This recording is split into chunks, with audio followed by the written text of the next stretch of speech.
પરમ પૂજ્ય પ્રમુખ સ્વામી મહારાજે દક્ષિણ ગુજરાત અને સુરત ઉપર ખૂબ જ મોટી મહેર દ્રષ્ટિ કરી અને સત્સંગ લીલો પલ્લવ કર્યો છે.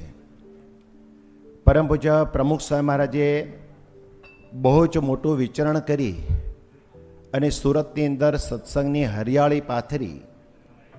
એ હરિયાળી જગ જાહેર છે અને એ સત્સંગ ભક્તિભાવનો હંમેશા જાગ્રત રહે, એનું પોષણ થતું રહે, એના માટે પરમ પૂજ્ય મહંત સ્વામી મહારાજે પ્રમુખ સ્વામી મહારાજના સંકલ્પે અહીંયા અક્ષરધામ રચવાનો સંકલ્પ કર્યો.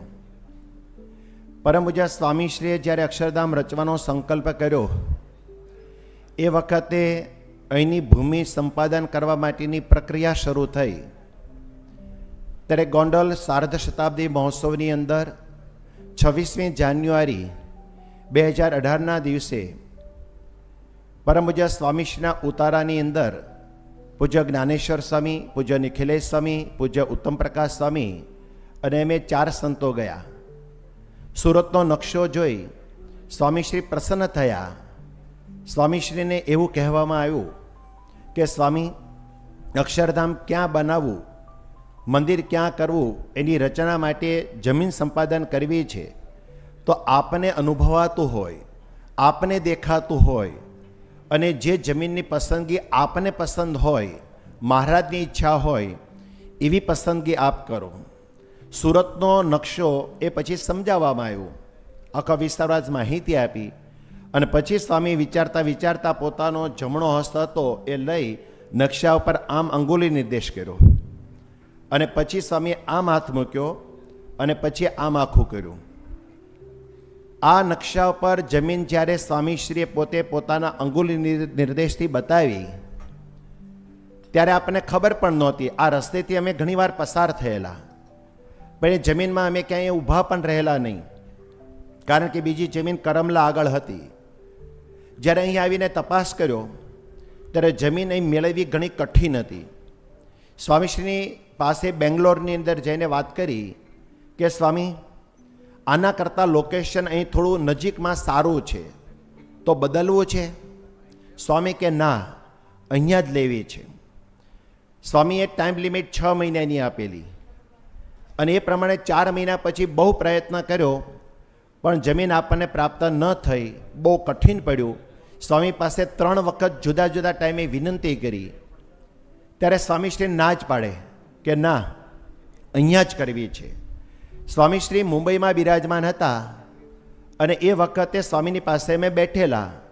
બાપાને ચોથી વાર વાત કરતાં કીધું કે બાપા, સુરતની ભૌગોલિક પરિસ્થિતિથી પ્રમુખ સ્વામી મહારાજ બહુ વાકેફ હતા, પણ આપ ભૌગોલિક પરિસ્થિતિથી એટલા વાકેફ નથી, છતાં આપ અહીંયા જ આગ્રહ કરો છો. તો અહીંયા જ આગ્રહનું એક શિષ્ય તરીકે મને એવી ઈચ્છા છે કે આપની કેમ અહીં ઈચ્છા છે? ત્યારે સ્વામી પૂછે આમ બધું કરવા માંડ્યા અને એ કરતાં પછી આમ કર્યું. પછી મને કે કંઈ સમજાયું? અને મેં કીધું ના. ત્યારે સ્વામી એના હૃદયમાંથી ડાયરેક્ટ એવું બોલ્યા, ચોથી વાર જમીન બદલવાની વિનંતી મેં કરવા ગયેલા ત્યારે સ્વામી કે આ પૃથ્વીનું જ્યારથી સર્જન થયું ત્યારથી પૃથ્વીની આ ભૂમિ આ તીર્થ સ્થાન માટે આરક્ષિત છે, માટે અક્ષરશઃ મહારાજને અહીંયા જ બેસવું છે, માટે અહીંયા જ જમીન લેવી છે. સ્વામીએ આ વાત કરીને 2 વર્ષ વીતી ગયા. સ્વામી 2022માં સુરત પધાર્યા, 98 દિવસ રોકાઈ અને સ્વામી વિદાય થઈ અને અમદાવાદ ગયા. પહેલા દિવસે રેસ્ટ ડેના દિવસે સ્વામીએ 2 પાનાનો કાગળ લખ્યો. એ પત્રમાં સ્વામીએ પહેલું વાક્ય લખ્યું, સુરતમાં બહુ મજા આવી, ત્યાં અક્ષરધામ બની રહ્યું છે, તે મહાન તીર્થ છે. આ જમીન કેવી છે એમ કહીને સ્વામી એ પોતે સ્વહસ્તે લખ્યું કે પૃથ્વીનું સર્જન થયું ત્યારથી પૃથ્વીની આ ભૂમિ અક્ષરશોત્તમ મહારાજને બેસવા માટે આરક્ષિત છે, એવી પવિત્ર આ ભૂમિ છે. સ્વહસ્તે સ્વામીશ્રીએ પોતે લખ્યું. એટલે કે આ ભૂમિ એટલી દિવ્ય અને પવિત્ર છે જે અક્ષરધામ બની રહ્યું છે.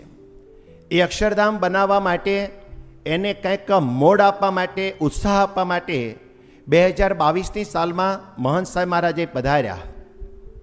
સુરતના રોકાણને 95 દિવસ પૂરા થયા એટલે એક વખત અમને બોલાવી અને સ્વામીશ્રી કહે કે અમે અહીંથી જઈશું, પણ અહીંયા કંઈ તમે મંદિર જેવું કાંઈ કર્યું છે? એટલે મેં કીધું કે બાપા અહીંયા તો જો ફાઉન્ડેશનનું કામ થયું છે, મંદિર તો કાંઈ કર્યું નથી. સ્વામી કે આ અક્ષરધામ આપણે બનાવીએ છીએ એ ભક્તિ પ્રધાન રાખવું છે, સેવા પ્રધાન રાખવું છે. અહીંયા એકાંતિક ધર્મના 4 પાયા, એ 4 પાયાનું પ્રવર્તન અહીંથી થવું જોઈએ. એટલે મેં એવું કીધું બાપા અક્ષરધામ બને એટલું થવાનું જ છે ને. સ્વામી કે એનો શુભારંભ અત્યારથી કરવો છે. એટલે મેં કીધું કેવી રીતે કરવો છે? સ્વામી કે અહીંયા તમે એક નાનું મંદિર બનાવી નાખો, ત્યાં બધા ભક્તો છે એ પ્રાર્થના કરે. એટલે મેં કીધું પ્રાર્થના સમયે હરિભક્તોને બહુ પ્રવેશ નથી, તો કે જે આવે અહીં પ્રાર્થના કરે એવું તમે મંદિર કરી દો. એટલે અમે એક દિવસમાં મૂર્તિ તૈયાર કરી, ઓલ ઇન વન મૂર્તિ નાની. છેલ્લા દિવસે પૂજા દરમિયાન અમે મૂર્તિનું પૂજન કરાવ્યું. પૂજન કરાવી અને બાપા પાસે હાર પહેરાવવા માટે અમે સંતો ગયા. એટલે હાર પહેરાવતી વખતે હું જ્યાં હાર પહેરાવી અને બાજુમાં ઊભો બેઠો, સ્વામી કે પહેલાં મંદિરની વાત કરી, એ પ્લાનિંગ બધું થઈ ગયું? એટલે મેં કીધું બાપા આ પૂજન એ જ કર્યું છે. સ્વામી કે મંદિર બની જાય પછી મને તમે ફોટા મોકલજો. સ્વામી અમદાવાદ હતા, અમારી સંતોની શિબિર હતી, એટલે અમે 2 કુટીર બનાવી નાખી, નાની ટેન્ટ હોય ને એવું ટેન્ટ, એક ભાઈઓની ને એક બહેનોની. અમદાવાદની અંદર સ્વામીએ મને જોયો, જોઈને સ્વામી કે પહેલાં મંદિરનું શું થયું? એટલે મેં મોબાઈલની અંદર સ્વામીને ફોટા બતાવ્યા, કુટીર હતી. એટલે સ્વામી કે ફાસફૂસ્યું કર્યું. એટલે મેં કીધું શું આપની ઈચ્છા છે? એ કે મંદિર કરવાની વાત છે. એટલે મેં કેવું પાકું મંદિર કરવું છે? તો થવાનું જ છે. પછી તે કે ના, પતરાનો શેડ કરીને સીલિંગ સાથે સારું મંદિર કરી નાખો. એટલે મેં કીધું સારું કરી નાખશું. ત્યાં બધા પ્રાર્થના કરવા આવે, એટલે સતત પ્રાર્થનાનું રટણ હતું. એટલે પછી મેં કીધું આપના મનમાં શું છે? તો કે આપણે અહીંયા આ મંદિર કરવું છે, એનું નામ પ્રાર્થના મંદિર રાખવું છે. સૌ પ્રથમવાર સ્વામીશ્રી શબ્દ 22ની સાલમાં આ આપ્યો. અને પછી મેં કીધું સારું. પછી અમે અહીં આવ્યા, એટલે એક માર્કીનો ડોમ કરી અને બહુ સારી રીતે પ્રાર્થના મંદિર કરી દીધું. એટલે પછી મૂર્તિઓ પધરાવીને બધું કર્યું. અને પછી સ્વામીએ રિપોર્ટ માંગ્યો. સ્વામી રાજી થયા. 2023માં અહીં આવ્યા તો કે મારે ત્યાં જવું છે પ્રાર્થના મંદિર. એટલે સ્વામી પોતે પ્રાર્થના મંદિર ગયા અને ત્યાં જઈ અને એને સંતોષ થયો, રાજી થઈ ગયા. આ વાત જે થઈ એટલે આપણે જાણ્યું કે બાપા પ્રસન્ન છે. ટાઈમે ટાઈમે પ્રાર્થના મંદિરનો રિપોર્ટ માંગે. પ્રાર્થના મંદિરમાં એવું સામર્થ્ય મુકાયું કે પૂનમના દિવસે લગભગ 5,000 જેટલા ભક્તો દર્શન માટે આવતા થઈ ગયા. એનું કોઈ પ્રવર્તન જ નથી થયું, ઓટોમેટિક થયું. અને પછી પદયાત્રી વગેરે. સ્વામી બહુ રાજી થયા. સ્વામી શ્રી 2023ની સાલની અંદર ગોંડલમાં બિરાજમાન હતા. દિવાળી પહેલાં અક્ષરધામના કામ માટે અમે જતા હોઈએ, એટલે સ્વામીની પાસે ગયા. તો સ્વામી કહે કે આપણે અક્ષરધામ કેમ્પસની અંદર શિખરબદ્ધ મંદિર બનાવવાનું છે. એ ક્યાં બનાવવાનું છે? એટલે નકશો, હા, સ્વામીએ પહેલી વાર અમને એવું કીધું, અમને બોલાવ્યા ત્યારે, કે નકશાને એવું બધું લઈને આવે. બહુધા નકશાને એવું બધું લઈને આવે એવું સામેથી કહે નહીં. એટલે નકશાને એવું લઈને ગયા. સ્વામી અમારી મિટિંગની ચર્ચા પૂરી થઈ પછી કે આપણે પહેલું મંદિર બનાવવાનું છે ક્યાં? એટલે જુદા જુદા વિકલ્પો હતા, એ બધા સ્વામીએ જોયા. જોયા પછી સ્વામી કે ના, કે આપણે મંદિર કરવું છે ને અહીંયા કરવું છે. એટલે આ જ્યાં આપણે અત્યારે બેઠા છીએ જગ્યા સ્વામીએ નકશા ઉપર બતાવી. એટલે પછી સ્વામીએ જગ્યા બતાવી અને પછી કે હવે ત્યાં આપણે શિલાન્યાસ કરવો છે. એટલે મેં કીધું બાપા ત્યાં તો અમારો આરએમસી પ્લાન્ટ છે અને ત્યાં તો મારા ખ્યાલ પ્રમાણે 500 ટ્રક કરતાં વધારે રેતી પડી છે અને આટલા શોર્ટ ટાઈમમાં સ્વામી કે ના, એ તમે બધું કરી નાખો અને હું આ વખતે આવું ત્યારે ત્યાં શિલાન્યાસ કરવો છે. એટલે શિલાન્યાસ કરવો છે. એટલે મેં વિવેક દર્શન સ્વામીને વાત કરી. એ કે આ બધું કેવી રીતે બદલાય? એટલે પાપાને ફરીવાર મેં કીધું તો સ્વામી કે ના, હું આવું ત્યારે જ શિલાન્યાસ કરવો છે. અને પોષી પૂનમનું મુહૂર્ત ગોંડલમાં દિવાળીના સમયે આપી દીધું અને પોષી પૂનમે શિલાન્યાસ કર્યો. આ વખતે સ્વામીશ્રી ગોંડલ અન્નકૂટ વખતે હતા ત્યારે સ્વામીએ મિટિંગ માટે ગયા. તો સ્વામી કહે કે આપણે ઓલો શિલાન્યાસ કર્યો એની ઉપર આપણે પ્રાર્થના મંદિર જે છે એ પ્રાર્થના મંદિરને બદલીને હવે આ સ્થાન ઉપર કરી નાખવું છે. મેં સ્વામી ત્યાં તો હજુ બધું આપણે શિખરબદ્ધ મંદિર ભવિષ્યમાં થવાનું છે, એ બધો ભાગ સ્વામી ક્યાંનું ફાઉન્ડેશન સુધીનું બધું કામ પૂરું કરી નાખો અને પછી અત્યારે આપણે 8, 10, 15 વર્ષ સુધી રહે એવું સુંદર મંદિર, પ્રાર્થના મંદિર બનાવી નાખો. એટલે અહીં જ્યાં આપણે બેઠા છે ત્યાં શિખરબદ્ધ મંદિરનું ફાઉન્ડેશન સંપૂર્ણ ક્લિયર થઈ ગયેલું છે. જ્યારે ભવિષ્યમાં શિખરબદ્ધ મંદિર થાય ત્યારે આપણે અહીંયા સીધું જ બાંધકામ પથ્થરનું શરૂ થશે. એટલે સ્વામી કે આવું મંદિર બનાવી નાખો. પૂજ્ય ઈશ્વરચરણ સ્વામીને વાતચીત કરીને કીધું કે એમને પૂછીને તમે મૂર્તિ બનાવરાઈ નાખો. પછી સ્વામી સાહજિક બોલવા માંડ્યા કે આ મૂર્તિ બનાવવાની છે, કોણ બનાવવાનું છે? એટલે મેં વાત કરી કે પરમ પૂજ્ય ઈશ્વરચરણ સ્વામી આવી એવી વાત કરી છે. તો સ્વામી સીધું બોલવા માંડ્યા કે આ મૂર્તિ બનાવવી છે, એને તમે આ મેસેજ આપજો. એટલે મેં કીધું સારું. એમ સ્વામી બોલતા હતા, પછી મેં ઓડિયો રેકોર્ડ કરી લીધો. સ્વામી કે આ પ્રાર્થના મંદિર બનાવવાનું છે. સ્વામીએ શરૂઆત એવી કરી, સુરત અક્ષરધામમાં પ્રાર્થના મંદિર બનવાનું છે, એ મહાન તીર્થ છે. અહીંયા અક્ષરધામ મહારાજની મૂર્તિ પધરાવવાની છે, એ સરસ બનાવજો. આ મૂર્તિ નાજુક, નમણી, રૂપાળી અને દીદીપ્યમાન થવી જોઈએ. આ મૂર્તિ કેવી, શા માટે આવી થવી જોઈએ? તો સ્વામી કે અક્ષરધામમાં બિરાજેલા મહારાજ સાક્ષાત અહીંયા પધારશે ત્યારે એના જેવા ઐશ્વર્ય સામર્થ્ય સાથે આ મૂર્તિમાં બિરાજમાન થવાના છે. માટે આ મૂર્તિ આવી બનાવજો. મૂર્તિ બનાવતી વખતે ત્યાં જઈને સંતો જોવે અને મને રિપોર્ટ કરશે, અને રિપોર્ટ કર્યા પછી હું નક્કી કરીશ કે આ મૂર્તિ પધરાવી છે. આ રીતે મૂર્તિઓ તૈયાર થઈ. મૂર્તિના 4 સેટ તૈયાર થયા. 3 દિવસ પહેલાં સ્વામીશ્રીએ મૂર્તિના ચાર મૂર્તિના અક્ષરધામ મહારાજની મૂર્તિના સેટ એ 3 દિવસ પહેલાં બધા પોતે મંગાવ્યા.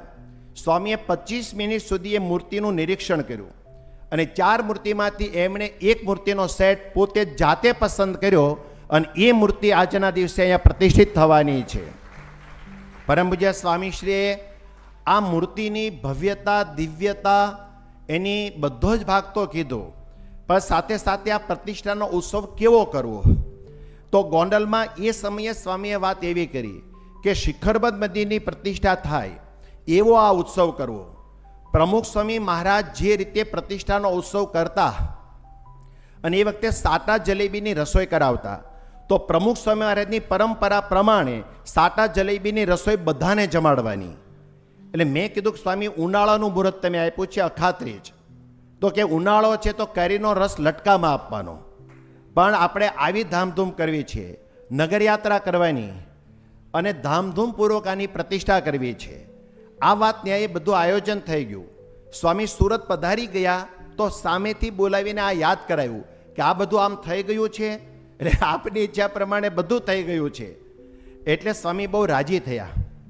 સ્વામી પછી 2 દિવસ પહેલાં, 3-4 દિવસ પહેલાં સ્વામીને હું મળવા ગયો. એટલે સ્વામીએ પછી ત્યાં વાતચીત કરતાં કીધું, સ્વામી કે ઉત્સવ જ્યારે આપણે કરીએ તો આટલું આપણે આયોજન તમારે કરવાનું છે અને તમે કર્યું છે, પણ અહીંયા આપણે શું કરવું છે? તો સ્વામી કે ભગવાન સાક્ષાત બેસી જાય તો એ ચરણારવિંદ પધરાવાના છે. એ વાત 2022થી કરેલી. 2022થી ચરણારવિંદનું પૂજન મારી પાસે લાવજો. સ્વામી આણંદ હતા, ત્યાં પૂજન કરાવ્યું અને ચરણારવિંદ પધરાવેલા. ભાઈઓ અને બહેનો 2 જુદા જુદા પ્રદક્ષિણા ફરે એવી વ્યવસ્થા કરજો. એટલે સ્વામી કે ચરણારવિંદ આવી ગયા અહીંયા. મેં સ્વામી બધું ટાઈમે આવી જશે, પ્રતિષ્ઠા સુધીમાં આ બધું કાર્ય ચાલે છે. સ્વામી એકદમ ભાવમાં આવી ગયા. સ્વામી કે અહીંયા મહારાજ બેસવાના છે, એ મહારાજ કેવું કામ કરવાના છે. સ્વામી કે અહીં મોટા પ્રધાનો, પ્રોફેસરો, અધિકારીઓ અને સ્વામી કે વિદ્યાર્થીઓ, સ્વામી કે વરરાજાઓ, એ બધાએ દર્શન કરવા આવવાના છે અને પ્રાર્થનાઓ કરવાના છે. આ 3-4 દિવસ પહેલાં પોતે બોલવા માંડ્યા અચાનક. એટલે હું થોડો હસવા માંડ્યો. એટલે હસતો તો એટલે સ્વામી કે આવી શંકા ન નાખવી કે અને કે બધું થવાનું છે. સ્વામી કે અહીંયા પ્રસાદીના હાર પહેરવા માટે વરરાજાની લાઈનો લાગશે અને એ બધા આ હાર પહેરશે, એનો સંસાર સારો ચાલશે. સ્વામીએ જ્યારે આ વાતચીત કરી ત્યારે સ્વામી આ બધો જ ભાગ જોઈ રાજી થયા આપણે. પછી સ્વામી કે અક્ષરધામમાં બિરાજેલા મહારાજને જેણે જમાડવા હોય એમણે પોતે અહીંયા સુરત અક્ષરધામના પ્રાર્થના મંદિરમાં થાળ કરાવો તો અક્ષરધામમાં બિરાજેલા મહારાજ પોતે જમી જશે. ગઈકાલે જેટલા ભગવાન વાઘા પહેરવાના છે, સ્વામી હાર શણગાર સ્વીકારવાના છે, એ બધું બાપા પાસે પ્રસાદીનું કરવા મૂકેલું હતું. સ્વામી બધાનું પ્રસાદી કરતાં નગારું હતું જે આપણને દર્શન થાય છે. એ નગારું જોઈને સ્વામીની ઉંમર પ્રમાણે પણ વગાડવાનું રાખેલું નહોતું. દાંડી હાથમાં ન આપી તો હાથથી નગારું વગાડવા માંડ્યા. આટલા ઉત્સાહ અને ઉમંગ સાથે સ્વામી શ્રી પ્રાર્થના મંદિરની મૂર્તિ પ્રતિષ્ઠા કરવા પધારી રહ્યા છે. છેલ્લા 3 દિવસથી સ્વામી શ્રી આજના ઉત્સાહ અને ઉમંગ સાથે એક પત્રનું લેખન કરી રહ્યા છે. એ પત્રનું લેખન સ્વામી શ્રી 3 દિવસથી કરતા આજે વહેલી સવારે પોતે પત્ર છે એ પત્ર પોતે આજે પૂર્ણ કરેલો છે, જેના દર્શન આપણે અત્યારે કરી રહ્યા છે. સ્વામીશ્રી આ પત્ર લખ્યો છે. એ પત્રમાં સ્વામીશ્રી કહે છે, સંકલ્પ પૂર્તિનું મહાન તીર્થ એટલે પ્રાર્થના મંદિર સુરત. આ મહાન તીર્થ છે. આજે અહીં મહારાજ અને સ્વામી સાક્ષાત બિરાજમાન થયા છે. જે કોઈ મહિમાએ સહિત પ્રત્યક્ષ ભાવથી વિશ્વાસ લાવી શ્રદ્ધાએ સહિત દર્શન, માળા, પ્રદક્ષિણા તથા થાળ, દંડવટ વગેરે સેવા ભક્તિ કરશે તેના સર્વે શુભ સંકલ્પ અને મનોરથ મહારાજ સ્વામી પૂરા કરશે. અહીં દર્શન કરનારને અંતરે શાંતિ થશે, સ્વભાવ દોષો દૂર થશે, સત્સંગી થશે. મહારાજ સ્વામી હાજરા હાજુર બિરાજમાન છે. તે દરેકની પ્રાર્થના સાંભળે છે, આશીર્વાદ છે. સાધુ કેશવ જીવનદાસના જય શ્રી સ્વામિનારાયણ. પરમ પૂજ્ય સ્વામીશ્રી આવા ઉત્સાહ અને ઉમંગ સાથે અહીંયા પ્રાર્થના મંદિરના ગર્ભગૃહની અંદર અત્યારે પધારી રહ્યા છે. પરમ પૂજ્ય સ્વામીશ્રી અહીંયા આવા ઉત્સાહ ઉમંગ સાથે મહિમાએ સહિત જે આપણને વાતો કરેલી છે, આજે દિવ્ય ક્ષણના આપણે સાક્ષી છીએ, બની રહ્યા છીએ. આ કોઈ સામાન્ય પ્રતિષ્ઠા નથી, પણ અક્ષર બ્રહ્મ પોતે પરબ્રહ્મની નજીકમાં નજીક એક જ તત્વ છે. એ અક્ષર બ્રહ્મ પોતે એક જ પરબ્રહ્મમાં પ્રાણ પૂરી શકે એવી પથ્થરની મૂર્તિને જીવંત કરવાનું કાર્ય એ પોતે અક્ષર બ્રહ્મ જ કરી શકે. તો એવું કાર્ય કરવા પરમ પૂજ્ય સ્વામીશ્રી જ્યારે અહીં પધાર્યા છે, પૂરી પ્રતિષ્ઠા દરમિયાન આપણે એકાગ્ર ચેતે આપણે આ પ્રતિષ્ઠાનો લાભ લઈએ. આજના જ દિવસે સુરત શહેરમાંથી તમામ ભક્તો 10 વાગ્યાથી લઈ અને રાતના 9 વાગ્યા સુધી ઠાકોરજી દર્શન આપવાના છે.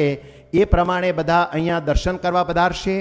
આજના દિવસે સ્વામીશ્રીએ અમને એક વાત કરી કે દર્શન છે એ રૂટીન ટાઈમ પ્રમાણે નહીં, પણ બપોરે 1 વાગ્યા સુધી બહાર ગામથી ભક્તો આવે તો બપોરે 1 વાગ્યા સુધી દર્શન ખુલ્લા રાખવા અને બપોરે 3:30 વાગે દર્શન ખોલી દેવા. આ પણ ડિસિઝન બાપાએ પોતે પોતાના સ્વમુખે આપણને આપ્યું. તો આવી પ્રતિષ્ઠાના આપણે સાક્ષી બનેલા છે. એમની કરુણા અને કૃપા અપાર છે.